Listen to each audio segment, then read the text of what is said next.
Hey there, welcome to our Twitter Space Room. My name is Bobby and Melanie. Welcome. How are you? Hey there.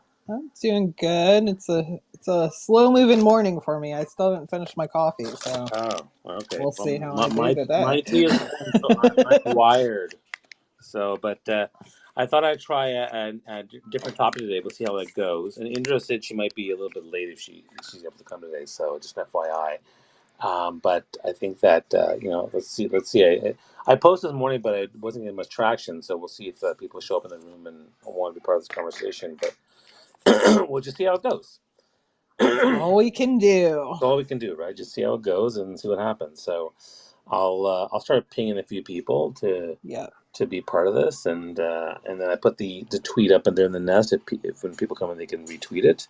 But just let's get as many people as we can kind of join this room and see if they want to talk about coaching. I thought it'd be an interesting topic because I was talking to somebody like a potential client, and the idea between how I coach versus how I consult, and what's the difference? Some people, and one person was looking for me as a coach. He's like, well, do you want more coaching or consulting? Because everyone's different.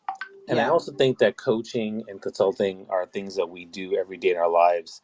So I threw in the whole thing about kids because, as much as I think I'm a great coach and speaker, funny thing is with my kids, I feel like I'm not that great sometimes. Like I'm not the best coach. Sometimes I screw up, or I feel like I'm not getting any headway with them, or I'm speaking not as articulate as I would on stage, which is kind of funny because your kids challenge you. So I thought I'd add that in there as something. So that's really what I want to talk about. If for people who want to do coaching, do consulting, whether you're coaching and consulting for a business and getting clients, whether you're coaching and consulting your team as a leader, whether you're coaching consulting your kids or your family members. And like I have to coach my mom sometimes on certain things because I got to get her to take her meds and give us her health reports. Like there's so much here that I thought would be fun to talk about, and that's kind of why I did it. So uh Cool. yeah. So you know what, like I wish I could I wonder if I can play music again while I guess you can't play when like you When you can't play actually music. go. Yeah, like I don't know how that works. I can do the sound effects. Yeah, I can play. I can play that type of stuff. Oh my god! Here's how I feel. I'm not sure that the screaming woman will get us people. um, This is fun stuff. Okay, well, you know what? I guess I'm gonna start pinging people then because I'm I'm sitting looking. here talking to you I and know. and no It's like, one's well, we here. could, we could. Yeah, no, it's fine. I mean, the question I ask people is, are you what are you doing to coach others and consult others? What are you doing to work with a coach or work with with a consultant, and how are you navigating that as a business owner, as a career person, as a parent, or that's really what the topic is today about. So we'll see if people show up and they want to talk a bit about coaching, consulting. That's really what the topic is today. So I'm going to ping a few people and let's see if we can get more people into the Yeah. space. And otherwise, Melanie, why don't you do an official introduction, and then I'll just Okay. yeah, we can go from there. Yeah. Well, hi, Sam. Welcome. And we're just getting everything up and running here. So give us just a few seconds. But just to let you know who I am, my name is Melanie Mitchell. I am a career coach, LinkedIn strategist, and job search expert. And I work with professionals that come from well, I guess now I can officially say globally because I have renewed my client that is in Croatia. And so, and I've also worked with Canadian clients as well now. So, but I do work with career professionals and I help them navigate today's job market, but also understanding everything from the resumes, interviewing, networking, job searching, as well as understanding how to build a LinkedIn strategy and a LinkedIn presence. So, super excited to have you guys here. Thank you so much. Just getting up and running as we ping more people. And Bobby, I'll have you introduce Yeah. yourself, and we'll just see what happens. Meanwhile, I'm having fun with the sound effects, so I might as well enjoy that. So, yes, hi everybody. My name is Bobby Omar. I am a professional speaker by trade. For the last 17 years, I've traveled around the world and delivered 1,000 keynotes and workshops across 4 continents. I'm also a 5-time TEDx speaker, and my areas of expertise in the beginning was more leadership development. But then, as I kept speaking on stages, I developed specific niches. One was in networking and authentic connection, how to network at events. Number two was on personal branding for clarity, focus, and direction. And then number three was digital marketing because I have 500,000 followers on Twitter and 70,000 on LinkedIn and 35,000 on Instagram. So that's kind of where I talk a lot about digital content and marketing. But now my primary goal is I help individuals and teams get clarity and purpose with and direction with their personal brand. And then I help them elevate that brand to a thought leadership brand so that they become the authority expert in their field, which then leads to more clients, more digital revenue, more business, more TED Talks, book deals, media opportunities, and more, job opportunities. So that's really kind of what I focus on for folks. And so we do the Power of Connection chat every week at Mondays at 11 a.m. Eastern. Although I haven't been using the hashtag Power Connection, I keep forgetting. So I call it the Power Connection chat, but I haven't actually been hashtagging it for a while. So so if you want to come on stage and talk about your business, tell us a bit more about, what are you doing for your business to get clients? What are you doing for your teams to coach and consult them? Or if you have a random question about coaching, consulting, even with kids. I mean, this is something that I think is a really good topic because we often talk about how everyone has leadership within them. I think every single one of us has coaching within them.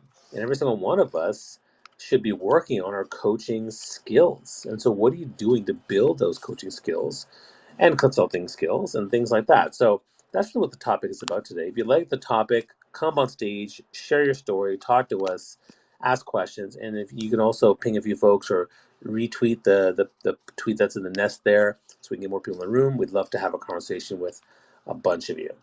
To start, let's go with the first thing, which is what is the difference between coaching and consulting? So this came up. I was with a potential client. He wanted coaching, and I talked to him, and I said, so what do you want? He's like, well, I'm like, he was mentioning all the things he was looking for. I said, well, the thing is, when it comes to coaching, I mean, I don't really like to call myself a coach. I mean, and full disclosure, guys, I coach a lot of people and I consult a lot of people. I don't have any coaching certification. I just have a crap load of experience for 25, 30 years. So I use that in terms of how I deliver, and people hire me because I have that experience. But the difference that I see between coaching and consulting is coaching is, giving people that, asking people those tough questions, focusing a bit more on the mindset piece and helping them discover themselves and discover the path that they want to go on so that they can make the decisions and take actions for themselves. And it's a little bit of holding them accountable.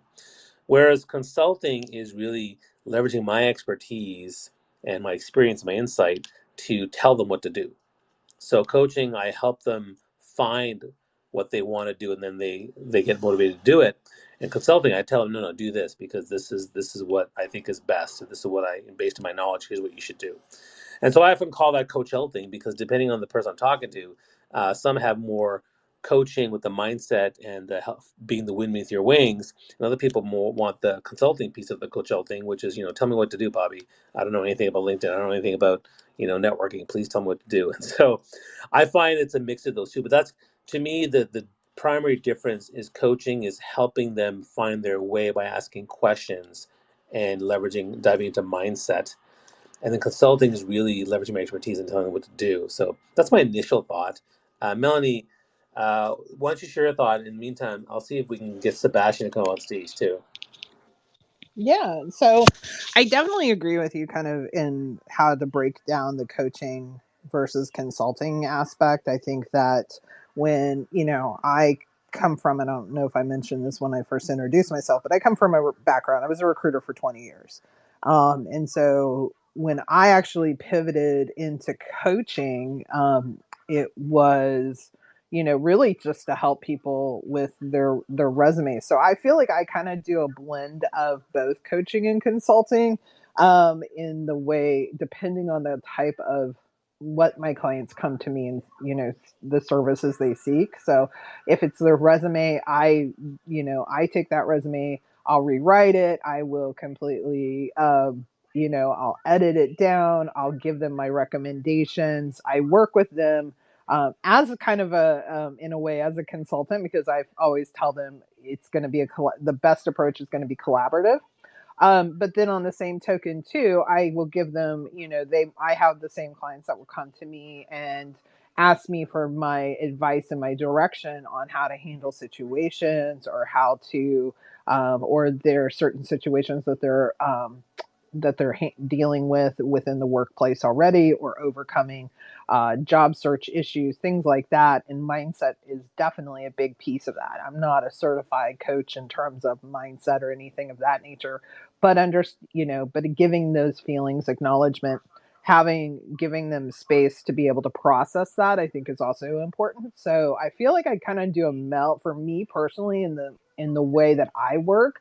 It's like a meld of both. I'm both a coach as well as a consultant, because I do give specific direction and feedback and insights, and it's like how to like revamp your LinkedIn profile and how to fully optimize that. I do a complete write-up of that. I explain to them exactly how everything works. So I really think it's just a matter of really understanding what somebody comes to you for, and making sure that you're meeting those needs. Yeah, and I think for me, even though I pitch myself as a coach, I'm actually more of a consultant because I spend more of my time telling people what to do than doing the. But some people want the mindset piece. Like I once worked with a client, and she wanted 6 months of consulting with her content strategy and putting stuff out there. But then 6 sessions, 5 of those sessions ended up being just mindset stuff. So I ended up coaching her through most of it, versus having her move forward on some of the stuff that she had planned. She had these big plans, and it didn't actually work out that way. So I adjusted. I see Sebastian's up on stage. Sebastian, would love to have you quickly introduce yourself and share a thought on how you look at coaching versus consulting. Sure thing. Thank you for bringing it on stage. Hi, my name is Sebastian, also known as LinkedIn's app, and I'm sitting on the board with Bobby and Melanie as the people behind the Thought Leadership and Branding Club community, where we help people exactly with those topics. Now, this is from a different life altogether, and this is one of the biggest differences you can use to differentiate between coaching and consulting. This is from my consulting days. Consulting is when you come in and you are asked to share your expertise and to do the work for somebody. This is what consultants do. Consultants come in with their solutions and expertise and help you solve your problem. Now, my best friend is a coach, life coach, and I've seen her went through all the coaching skills and empowerment and everything. And the best thing I can say as for a coach is that you have to do the work. They show you the way, but you have to do the work. And that's what coaching is about, because they don't do the work for you, and there's no way they can do the work for you. But some consultant, they can actually help you do some of the work. So maybe this is a good way to differentiate between how you differentiate a coach and a consultant or consulting. This is how I do it. I have my clients, and it's very simple. If you want me to consult, then my package fee will include how I'm going to solve your problem for you. But if I'm going to coach you, it's more about working on you and teaching you and showing you how you can solve your problem. What do you think, Bobby and Melanie? Yeah, that's a good point, Sebastian. You point out something really important that I missed out on, the doing the implementation of the work. Yeah, so I think that with a consulting thing, I may actually do stuff for them as well.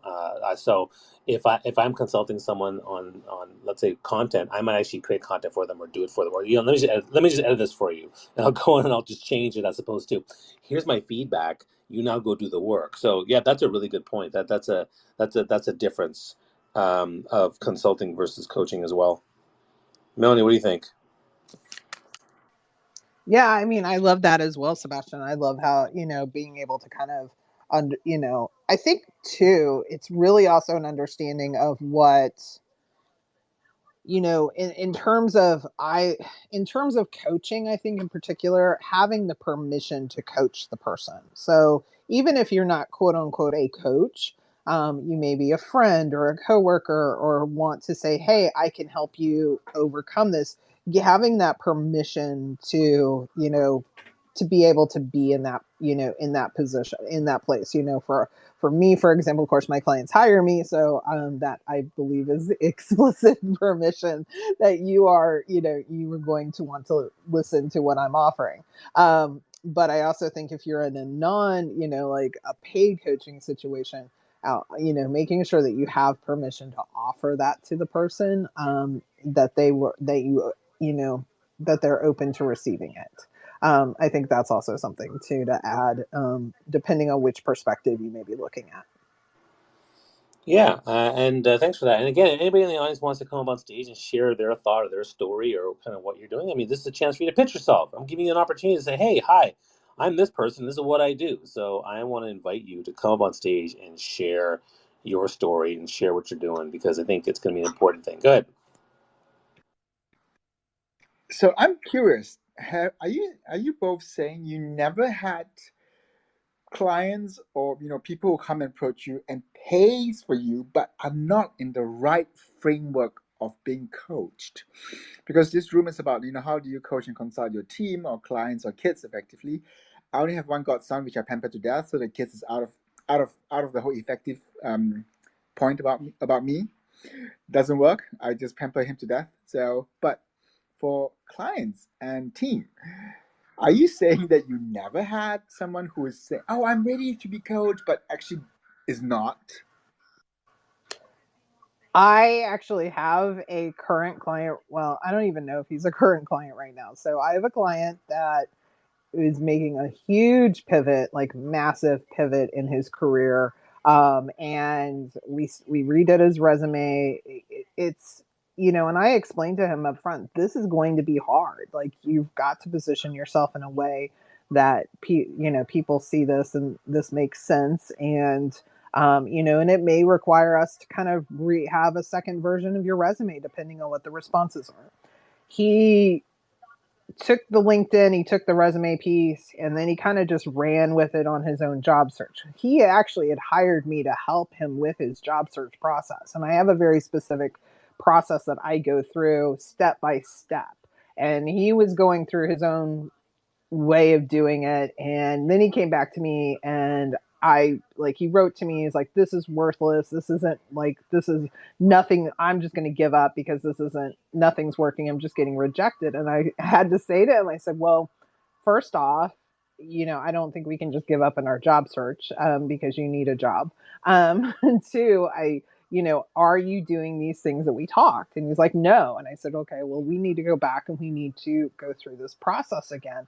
And he's was really and again, even in that first session that we redid that, he was like, well, maybe you can get something out of this, but I'm not going to get anything out of it. He has since then not scheduled another session. He still has like 2 or 3 sessions. I don't actually push him, to be very honest with you, because if he's not in the place of, he's not somebody I can honestly say to him, like, your mindset is what's killing you right now. Your approach is what's killing you. He's not going to be receptive to that. I could probably say that to him, but I don't really feel like he's in a place where he's really going to listen to it. I think he just thinks it's kind of a hopeless situation, that type of thing. And so, I'll reach out to him eventually and check in with him and say, hey, you do have this. I'm here for you. I'm here to support you and, walk you through this process. But yeah, you have to be able to, it's definitely a two-way, it's definitely a two-way street in terms of, I can only give you so much. You've got to be the one to actually go and do the implementation and the work. And if you choose not to listen to the instructions, then, we see what the results may be. I think that there's a couple things that come into play here. One is people that I'm consulting and they aren't being accountable, they're not doing the work. I switch to coaching mode and I've started coaching them more. But then there's the other thing where people who, are having someone who's coachable is also very, very challenging because if they're not coachable, then it becomes a bit of a fruitless exercise, especially if they've paid you. Like they've paid me for 6 months of coaching and now they're not doing stuff. I've had clients where, okay, this is fine. I'm going to, and then I even asked them, I said, like, look, I'm here to support you, but like if you're not if you don't have those conversations, or you don't have or answer those questions. I mean, I keep bringing. There was one client in particular. I kept bringing up all the different mindset issues that were coming up, and I even said that you're probably going to need more work on this, because clearly it's bothering you, because you bring it up every month, these things. And while I'm happy to give you tactical information to help you do stuff out there, it's not going to work for you long term. Because if you find someone who's having trouble being coachable, or having trouble diving into mindset, or the root issues, what's going to happen is you're going to end up basically consulting them for 6 months or a year, whatever it is you've agreed on, and then they're going to go away and they're not going to be any different. And I made that very clear in the calls, and that's exactly what happened. I see her out there on LinkedIn, and like there's no change or shift, and that's unfortunate, because they had an opportunity to take advantage of it. So I think that coaching is something that we all have to, when we work with somebody, make sure that there's an opportunity to be coachable, and learn from that. But I think that it is unfortunate when people are not coachable, and it becomes a bit of an issue. I've seen some coach out there saying, don't work with me if you're not coachable. I'm like, well, yeah, but a lot of people don't even know that they aren't. Right? It's not like they know. Oh, well, I'm not coachable. Right. Let me work for this person. Like, someone make me coachable. Like, no one knows. So, how, yeah, Well, go ahead. No, that's sorry to fine. interrupt there. I was just going to say, I think most people think they're coachable. Oh yeah. Like, I think most people say, of course I'm, like I am coachable. Like, I want, like, it's one of those things like, I need to lose weight. I understand I need to lose weight. But if I'm not willing to put in the work or eat right or things like that, it's like, oh, wait a minute now. I don't know about that. Like like everyone wants to, I think everyone agrees. And yes, I see that too. Like, I'm not going to work, I'm only going to work with like coachable people. Well, I assume if you're going to, for me, it's making an investment. So like you're putting your money down, like for me, that's a big thing. Like if I put my money down, I'm going to be committed to the process, because that's my investment. That's me going all in. So, but again, not everybody, even views that as that, is that way as well. So, you really understanding what's important to that person is a big key of that. If I may share the days when I was going through my pivot, and I engaged one of the most expensive coaches that I have ever found here in Switzerland. I'm not saying he's not good. Please don't get me wrong. Please understand me, and let me finish saying what I'm going to say first. But exactly to this point, you have been so successful in your career for so long, and you've achieved so much.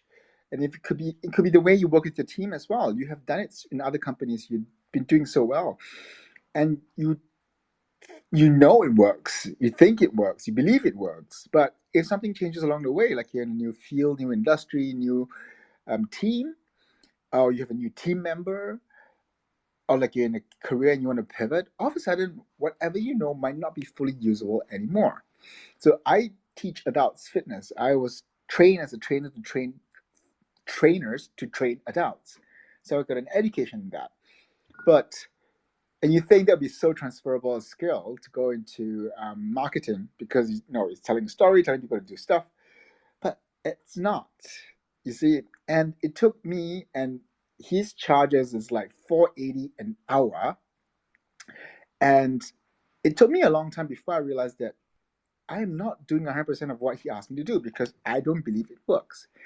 And it took me a very long time to realize that in order to be successful in pivoting, I have to let go of my belief. And trust me, I paid over 10 grand before I was willing to let it go. And I wish someone has told me this before, and I could save so much more money and be so much more effective and in getting where I want to go at that point in time. So putting down money might be a start of you wanting to be coached, but it might not necessarily be a significant signal. You really have to let go of your own beliefs, and maybe there's a difference between a consultant and consulting and coaching itself. Because when you go to a consultant, you can actually tell them how you want things done. Because I have people who come to me like, I want to create content for my company page, but I don't want this, I don't want that, and I don't want this, and I don't want that, and it must work. And it's my job to make it work for them. Or I can tell them like, you know what? Hey, nice believe, nice try. Like someone who's really big on YouTube asked me like, can you create content for me? And I don't want to be at LinkedIn at all, but I want to get clients from LinkedIn. And I'm like, yeah, keep on wishing. I'm good, but I'm not that good to do that for you. And then you can tell them you don't want to serve them. So maybe this is one way as well. Consulting, you can be very sure that they might not be ready for a new change of system, especially your system. But for coaching, most of the time in the beginning, they're not ready yet. But it's your job. And maybe this is how you can differentiate how you approach clients. If you're a coach, how you differentiate them, how you approach your clients, most probably has to be very, very different from how you approach a consulting client.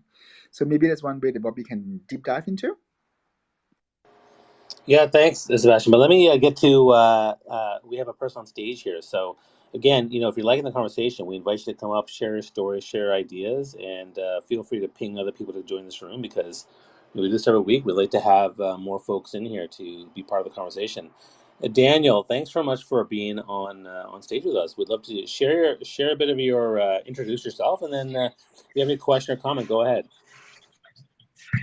Thank you very much. My name is Daniel Amadi. Can anyone hear Yeah, me? we can hear you. Go ahead. Perfectly. All right. All right. So I run a client acquisition agency and also I'm building a startup, an tech startup. Okay, so I have a question I want to ask. Um, I'm having a challenge being able to coach my team to adapt to some of the things I need them to do. I already heard what Melanie and LinkedIn guy said previously, but I know this could likely be a mindset thing. So my question is, how do I be able to get them to switch their mindsets to understand and start implementing what I'm trying to get them to do? Yeah, that's May I have a clarifying question, Bobby? So 1 second. Um, are you asking if you want them to do it your way, or do you just want them to understand why they need to do it a different way? Daniel? I think that may be where I'm missing it because I think I'm trying to get them to do it my way. This is a question for Bobby. Bobby is all about leadership and managing yeah. people. Bobby. So yeah, I mean, here's the thing. So there are people that you will work with on a team and hire to do things your way, and that's okay because they are what we call the worker bees, right? And they're hired to do a specific task, and so they can do that. They still need coaching because they might need to understand the brand or the customer service piece or something like that. But if you have people that are also the leadership capacity and are trying to help you grow the business and things like that, yeah, you need to have deeper conversations on understanding what motivates them because what motivates them is different than what motivates you. You may have motivation behind a clear vision and the customers you serve. They may have motivations behind something else. And so, what I would say to that is it will require numerous conversations. It's not going to happen overnight. Getting people to understand your vision and getting them to understand the culture and the values of what you're trying to do, as well as, you know, one would be, you certainly can get people to do things your way, but I think you want to understand from them what what is the vision and goal that we're trying to create together, and then what motivates you to get there, and how would you like to help us get there? Because what they might say will surprise you. It might be different than what you would do or how you would do it, but you want to understand what they're trying to do. So the whole idea of leadership is to listen to understand them, empathize with who they are, and then make the decision on what's the best way to move forward. And that's going to mean that you may have to give them very, very detailed direction on steps to follow. And some people like that. In other cases, you may have to book future calls to coach them as they learn a process that works for them and their personality and their motivations. And then third, and this is the hardest one of all, this is where you have to make the decision to let them go, because there are people that, they either can take the direction and do it the way you want them to do it, or they can take the objective and goal and vision and create a process that works for them and they're creating results. But there are some people where it's it's not really aligned. It's not going to work out. So you got to let them go. And that's actually really hard for me too, personally. I've always had a hard time letting go of people, especially when when I'm very loyal and I really like them and things like that. They always say, hire slowly and fire fast. And I can tell you that I'm the worst at that. I've been the worst at that my whole life. I have always brought people in quickly, and I've taken a long time to get rid of them, and I've learned from that to try to be better at that. But you have to have those conversations, and I think that's my initial instinct. Melanie, what do you think? And then we'll go to Sebastian after that. Well, the other thing that I would add is, and I'll also preface, like, I ran, I wasn't just a recruiter. I also ran $1 million producing branch with my company, and I've hired and I've had to lead staffs and direct staffs, and I learned very early on when when I was very first promoted in my very first after getting promoted the very first time in my career, which was over 20 years ago.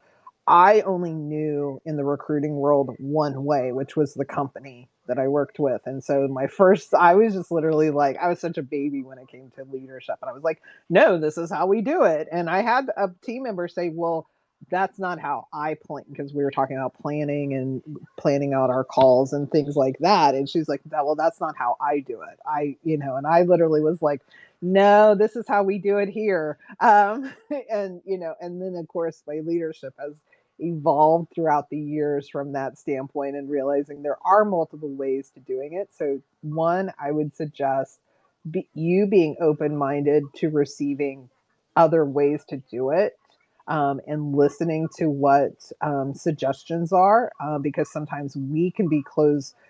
I don't want to say closed minded, but we sometimes don't. We only see what's in our box, and maybe there's another way to do it that's better, that it's really more for us as leaders to adapt. The other thing is explaining the why it's important for us to do it a certain way, because maybe there is a purpose, or a reason behind it. And sometimes we don't explain the why. We don't explain why we're asking for you to do it this way, or what the motivation is. And so with that understanding, it gives your team more clarity and direction. And I think that's also something that's really important when you're leading a team, is understanding what the end goal is, what their part of it is, so that they see it from start to finish and not just from the perspective of their desk of where they're sitting. So I hope that helps. Sure, it does. Thank you very much. Sebastian left. I thought maybe he can give some thoughts. All right, I guess he had to take off. So we're talking about how to coach, consult your team, your clients, your kids effectively. And if you want to come on stage and share a question or ask something about coaching or consulting and how that works, I would love to hear that. So let's switch gears into now. We talked about the difference between coaching and consulting, and now let's kind of dive deep into how to coach more effectively. So, I think that's where it's different for every single person. So if someone's my client, I have to coach them a certain way. If they're my team, I coach them a certain way, and if they're my kids, I coach them a certain way. So, I think that's what I want to kind of get into now. And again, if you want to come on stage, put your hand up. We'd love to have you share your pitch, share your story, and ask questions or share your own insights. We'd love to have you up on here. But in terms of coaching, one of the things that I focus on is I really need to understand the challenges. And I really need to understand what's the emotional drivers or barriers that's holding people back. Whether they're my kids or my team or my clients, that's something I have to figure out. So for me, the way I coach is I really spend time understanding, okay, tell me a bit more. What exactly is it you're trying to do? And what exactly is the challenge? Because in doing so, once I know what their goal is, and want to know what those challenges are. And the challenges are, it's also interesting because it takes the time to really get to the root issues. Sometimes they don't tell you exactly, or they sometimes I ask somebody and they're like, what's my challenge? Like, I don't know, I'm, I don't know where to start. Okay. Or, they often don't give you a good enough answer. So you have to sometimes dive deeper, ask more deeper questions. But once I understand what the real challenges are, the honest challenges are, then for me, I try to figure out how can I be the bridge? How can I be the bridge to overcoming your challenges and helping you achieve your goals and get those outcomes that you want? And sometimes maybe I'm not the right guy for this. Maybe it's not the right fit. Here's someone else I know that might be better. So maybe I'll say, hey, you know what, you should talk to Melanie. She'd be better for you than I would be. And that's kind of how I get started when it comes to coaching. And one thing I will say with coaching my clients, I'm very proactive because I set up the meetings and I go in there with this intention. With coaching my kids, I'm very hesitant. I'm very, I'm not as proactive. I wish I could be a little bit more proactive. I feel a little bit weird saying, "Hey, kids, let's talk about where you're trying to do this year and the goals and things like that."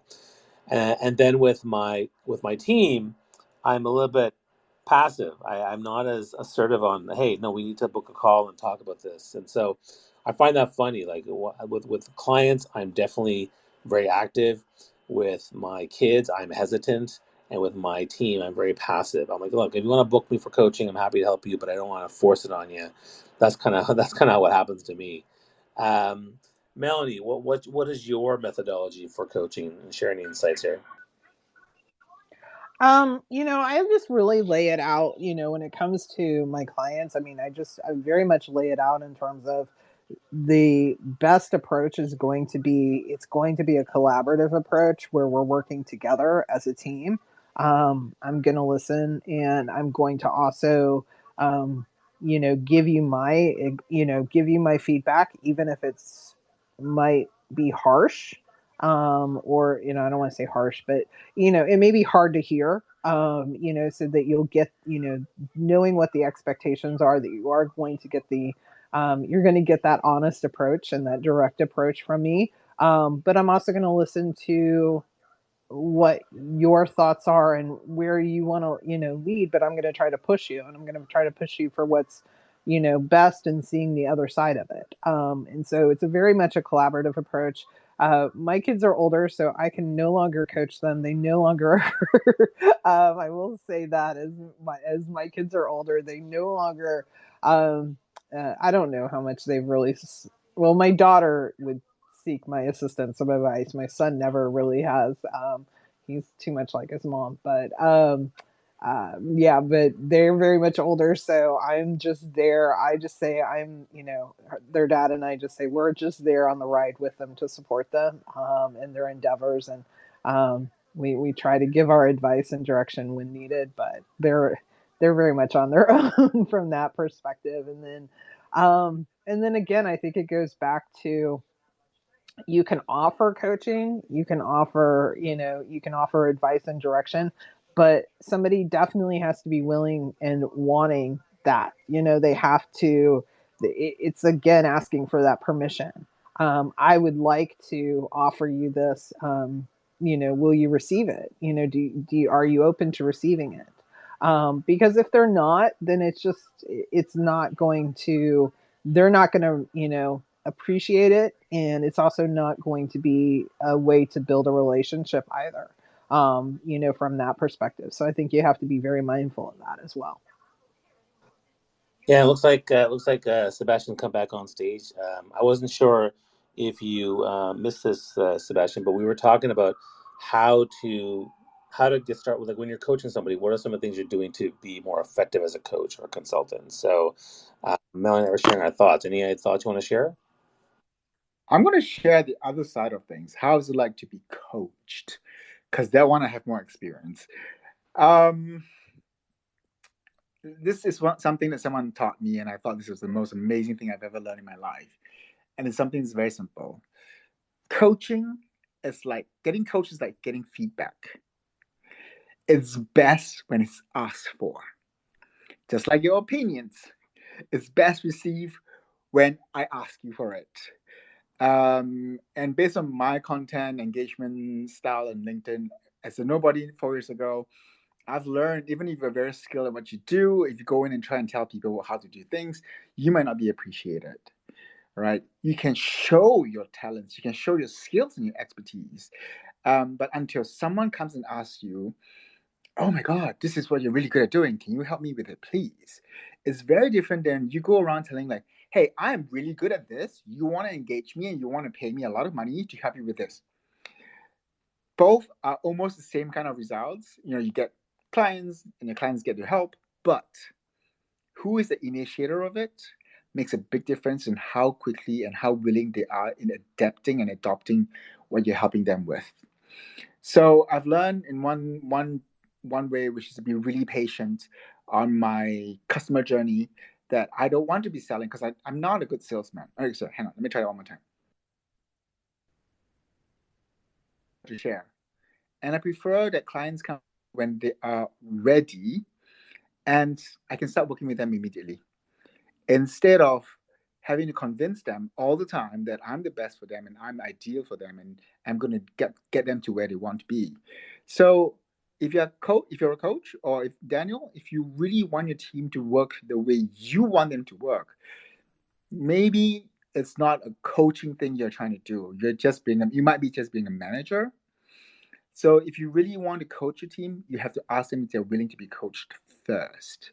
And that takes a lot of mindset. And this is why they actually have a whole coaching program on how to become a coach, because seeking that permission is very big. And seeking the permission is an art that I admit I don't have it. I have to learn, and it takes me a lot of patience. And it takes me a lot to put my ego aside when I get a no. I'm still working on that piece. So if anyone's got a tip on that, let me know. Over and back to you, boss and Melanie.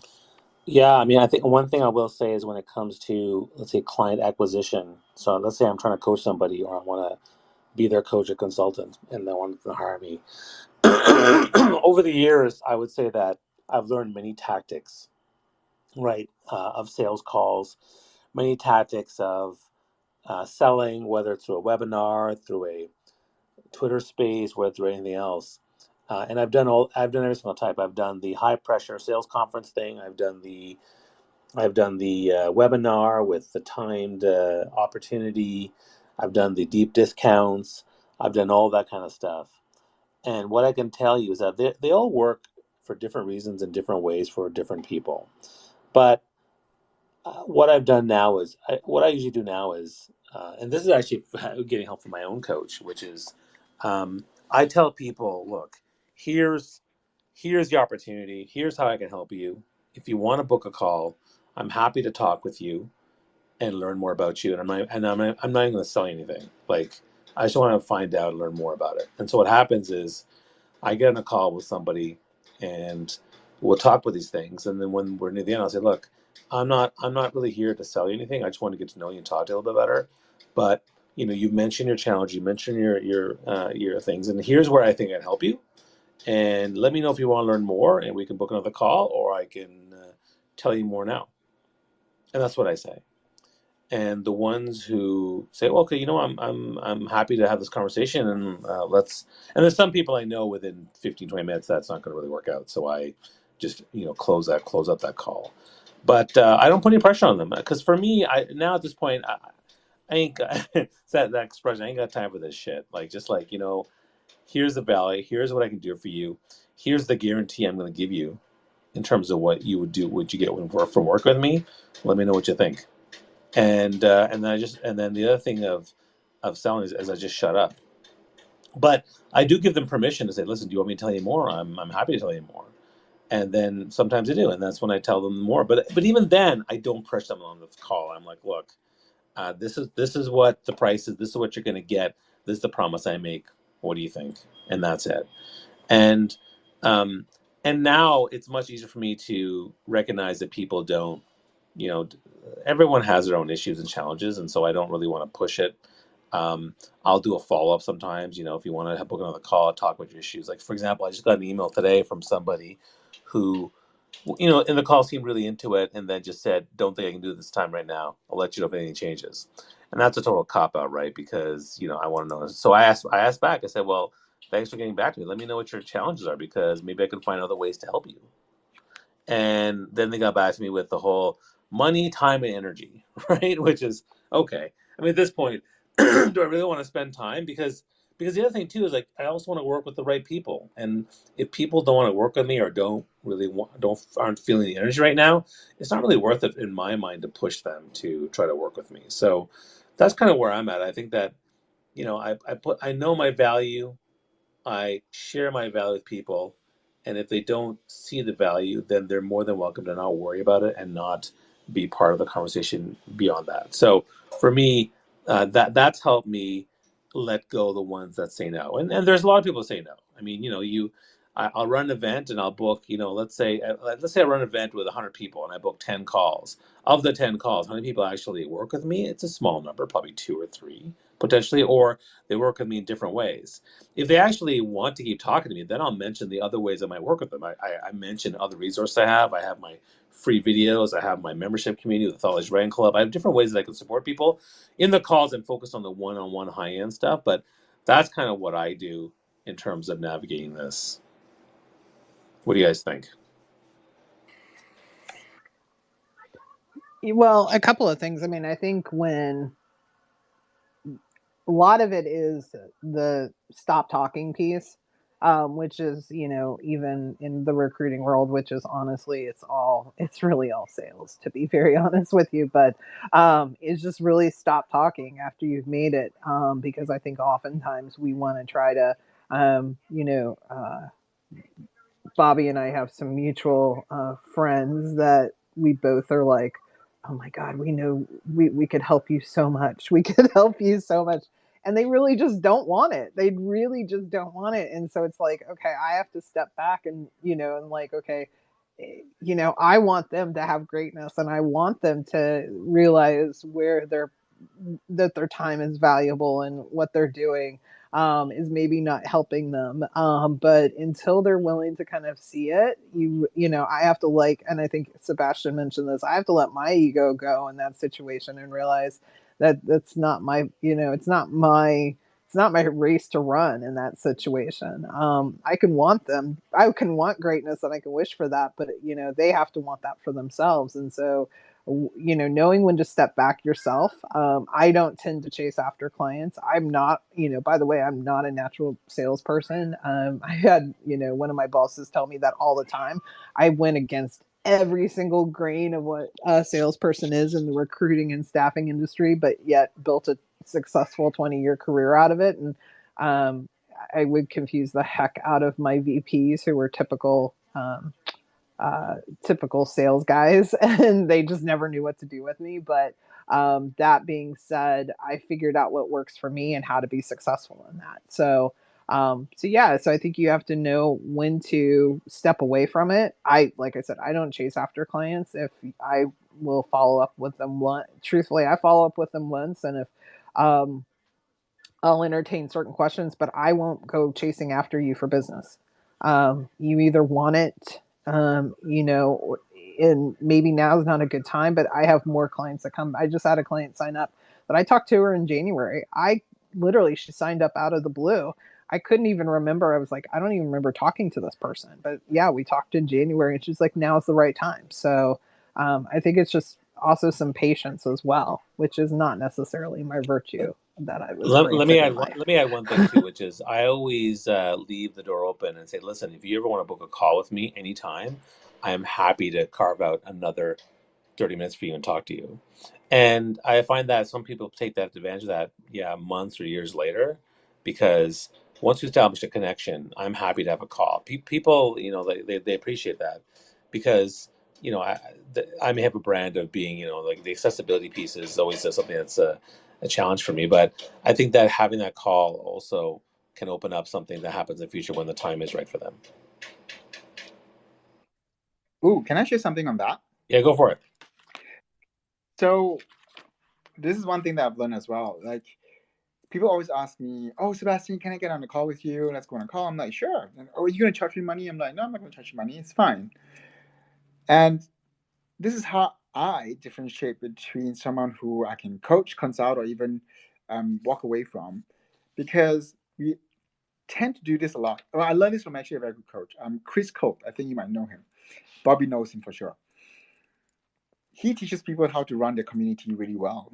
And I remember I signed up for his 5-day challenge and I almost cried because he is a giver. That guy gives literally whatever he knows. And I was like, why the hell are you doing this for free? I'm not paying you anything. Like, why are you giving so much? And then at the end, he taught me one thing. I can give you a lot of things. And if you can implement all of that on your own, you don't need me. Or I don't want to work with you because you can do it on yourself anyways. You just find me to be a bore and tell you what to do, when to do it, and how to do it. But if you see all this and you realize, like, oh my God, there's no way I can do all of this by myself. I can't handle this. Then I want you because you're more likely to be a big paying client who needs the kind of assistance that I can provide at the price that I'm charging you for. And these are the people that I want. And that's the one thing that really taught me. I can hustle and always get clients that, oh, I can do this actually. I can do it better than you even, and be paid peanuts, and they walk away unsatisfied or not 100% satisfied or thinking they've gotten value out of it. Or I can choose to work with clients who will be grateful with every single step of the way because they trust you in your expertise, they trust you in your skills, and they want you to consult and do the work, and get them to where they want to get to. So think about the kind of clients you want before you actually think about how you want to coach and consult them, because if you're working on the basis of what you know and how you know things, you might not be understanding your clients 100%. So think it from their perspective first and then work backwards from there. I hope this makes sense. And Bobby, I what do you think think? that's a great segue into the importance of community, right? So, one of the things I'm learning now that I'm building a community called the Thought Leadership Writing Club is that I try to deliver as much free content and support and information as I can, even though I have a ton of information about TED Talks and networking and coaching and thought leadership and digital marketing on Twitter and LinkedIn, all that kind of stuff. And I run these rooms and I deliver as much information as I can to help people because, yeah, I think that that also builds trust and people, like the content. And if they really want help, they'll reach out to me for that extra help. And that's, speaking of which, I put in the nest above that I'm doing a workshop. It's free on thought leadership, how to best build to 10x your business and career through thought leadership and content creation. I'm going to share my thought leadership model. I'm going to share my strategy, how to do it, and I'm going to give you a crap load of information in that first hour. And then if you want to work with me and specifically work on your brand and your story, I'm inviting 6 to 8 people to actually go a little bit further with me on a deep dive on that same day. So that's up there in the nest. You can take a look at it. But also, I run a community, a membership community, and in that community, again, I'm there every week. I'm there twice a week on Zoom calls. I'm there in the WhatsApp group and the LinkedIn group, and I'm answering questions left, right, and center because I want to provide value. And there's people in that group that like what I'm doing, and eventually, Bobby, I'm ready now. I'm ready. Okay, great. And next thing you know, we're now working together. So, providing a ton of value. And I've done 5-day workshops as well. In fact, that's how Chris and I met. We did a couple together, and then I modeled off of his direction and I did my own. And so, yeah, I do a 5-day thought leadership program. It's like 5 hours of training for 1 hour per day for 5 days, and I'm delivering a ton of value.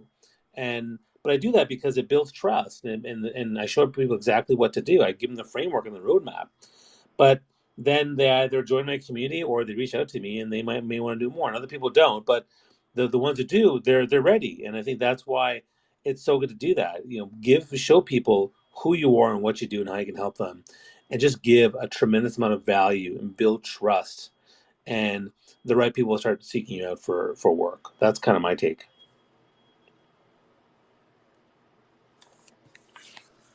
All right. Anybody else want to come up on stage and ask a quick question? You totally can. We didn't really get into the coaching kids. Melanie, I do want to say you said that you don't coach your kids anymore. I think you'll always be coaching your kids, to be honest, because I think that it's just different. I think what happens is, as parents, uh, we move from pure consulting and telling them what to do, right, to then more coaching, where we just, talk about their feelings and how was your day, and oh, okay, sorry about your boyfriend, girlfriend, and oh, sorry about your manager.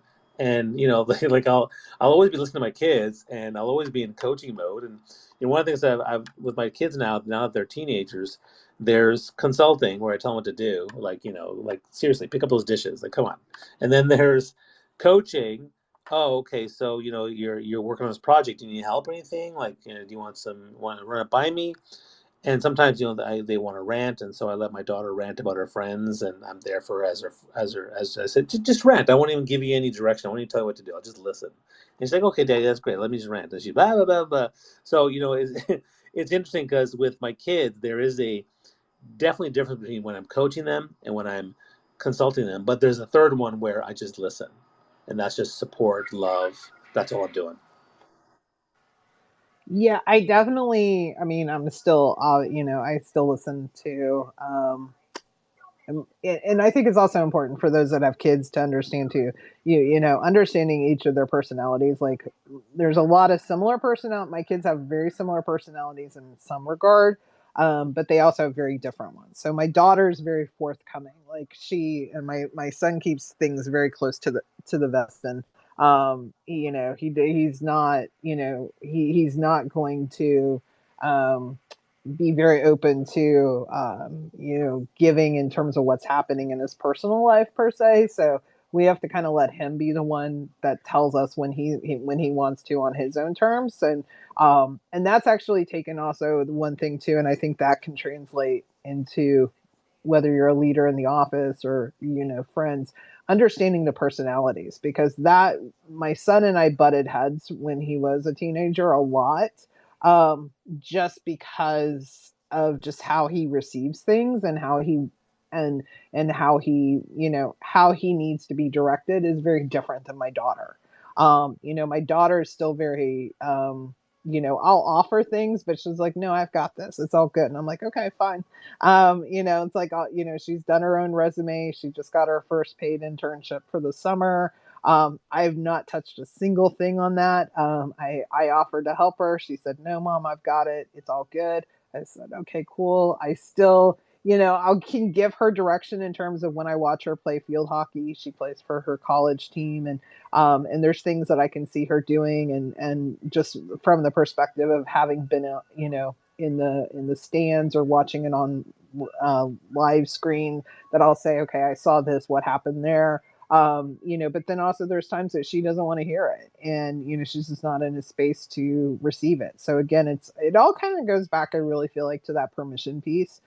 So as they've gotten older, I knowing what boundaries those are for them, and but I think that applies to your coworkers, to the people that you lead, to your team, or to your clients, understanding what those boundaries are and respecting them, and figuring out how to how to show up and support them. And so whether it's your kids, your family members, team members, or your clients. Hang on. I've got to say this. I'm standing up for the kids now. Did you both just attempted to get away with calling parenting consulting? I Here's the thing. I always, I mean, first and foremost, I will tell you this. I was very blessed with the two kids that I got. I always say I was given those kids. They were meant to be, my kids, just because of their personalities and things of that nature. So I was very, I have had very few like major issues. But for me, it's just been, it's been, we made it very clear very early on. And even my kids say this now, like, I never stood out to be their best friend or anything of that nature. I was always, I was their parent. They didn't need another friend. They always needed a parent. And so, and it's just evolved as as they get older and change, and their personalities have changed. It just gets old, it's evolved in terms of what my relationship is with them, and how, I'm there to support them and to love them. And, but yeah, so, I mean, it really though, but how with the lens that you view your relationship with your kids, I do think strategically is also how you show up can also be how you show up in the workplace as well. Because when my kids were younger, of course, I wanted to fix problems and solve their problems. And I had a manager once. It was like, you have to let that person fail. You have to let that person fail. Um, and and I was like, well, if they fail, then we're not making the deal, and then we're not getting the commission. And like I saw the downward spiral. She's like, no, you got to let them fail, even if it means losing the deal. You got to let them fail because that's the only way they're going to learn.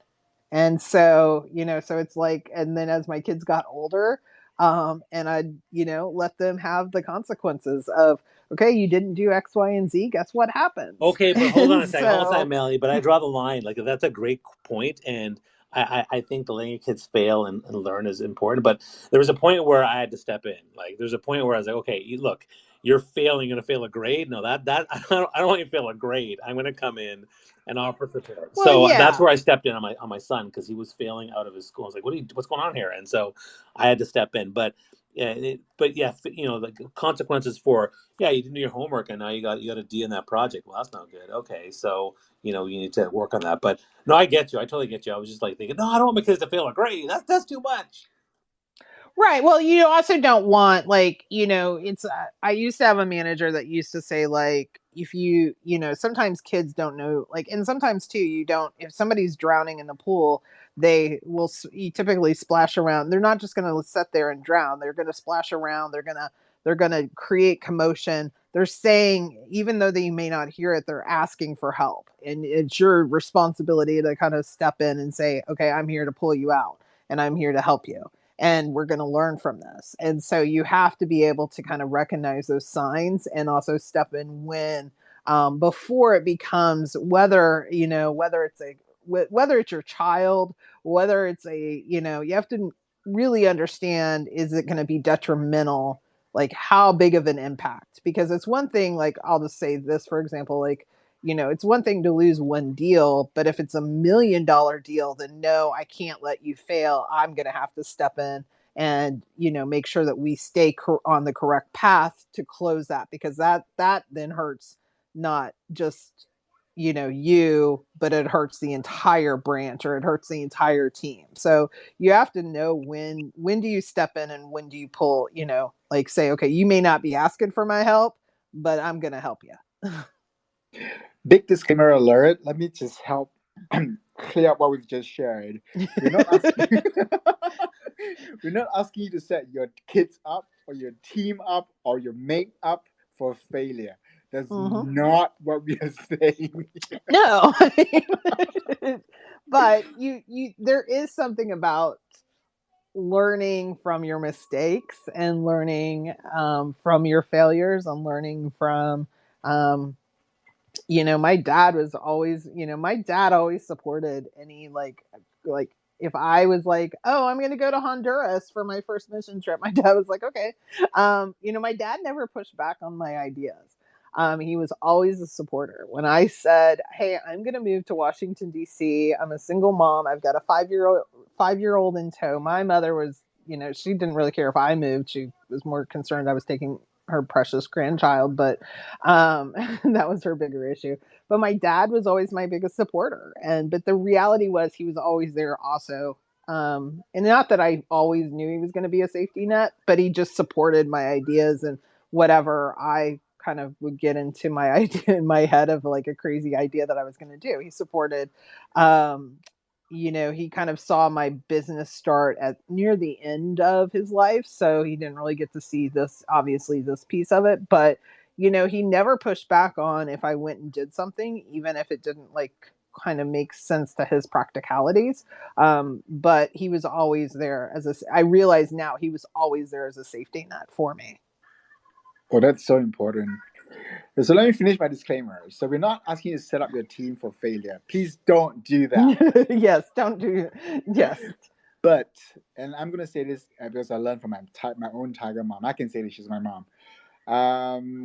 But my mom would put me in situations where, so, okay, let me give you an example. I have never lost my wallet, ever. There's one time when I thought at the age of So mine, I thought I lost my wallet, but actually it wasn't. It was in the Opera House where I was there in a private event, and someone swept it down off the chair, and it went into the floor, and I couldn't find it. And I thought I lost it, but I didn't. It was there. It was sat there in the Opera House for 6 months. But I never lost my wallet because of one thing.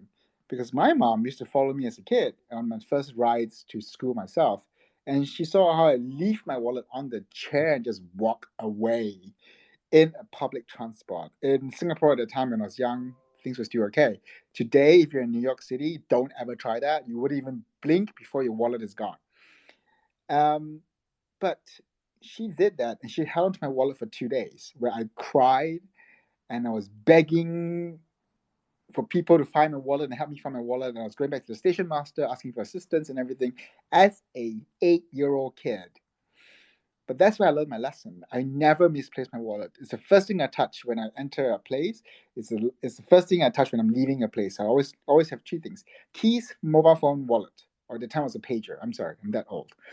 And these are lessons that we learn. You might help if you have a team member doing things a certain way, and they are not getting the results they want.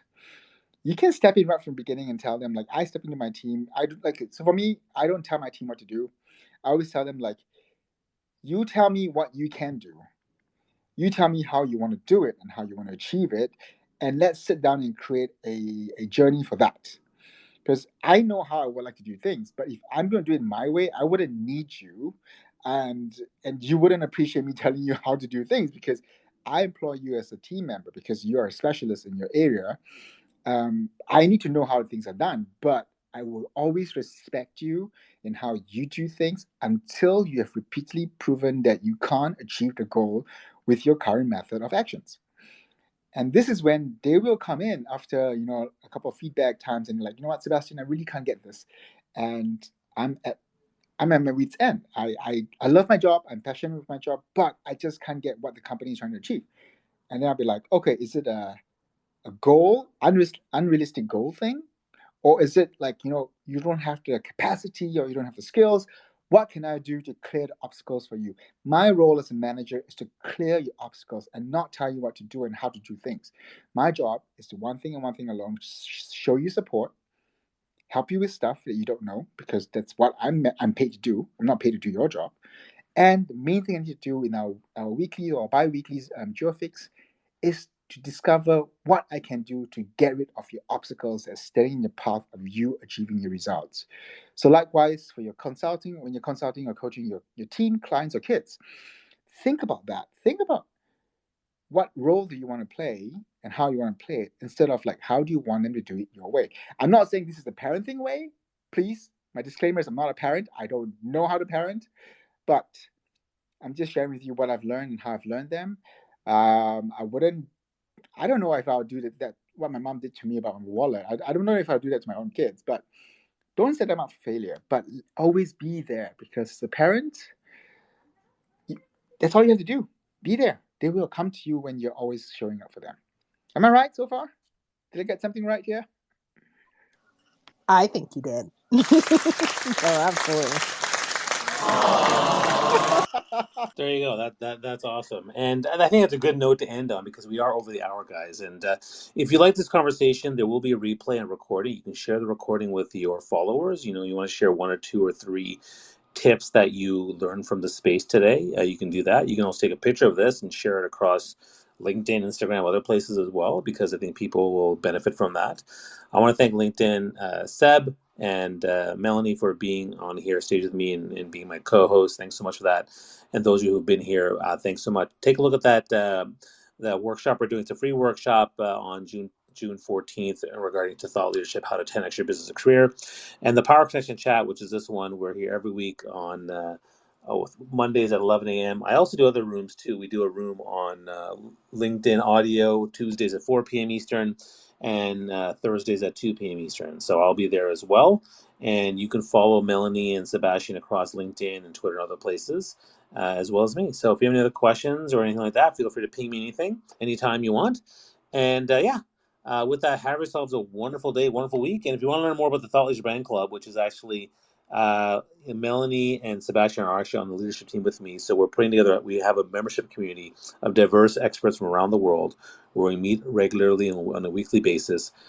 We have Zoom calls, we have trainings, we have mini trainings, we have workshops, we have tons of resources to help you grow your brand, your business, and take it to the next level, whatever that level might be for you and wherever you might be on your journey. So if you want to learn more about this membership community, we're actually launching a brand, doing a relaunch for 2.0 of the TLB Club, TLB Club 2.0 with a new logo and a new kind of setup.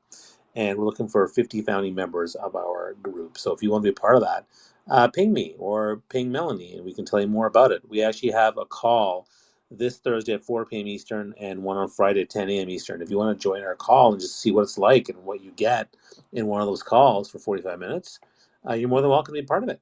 All right. So with that, reach out to me anytime. Have yourself a wonderful week, guys. Stay safe, and I will see you guys soon.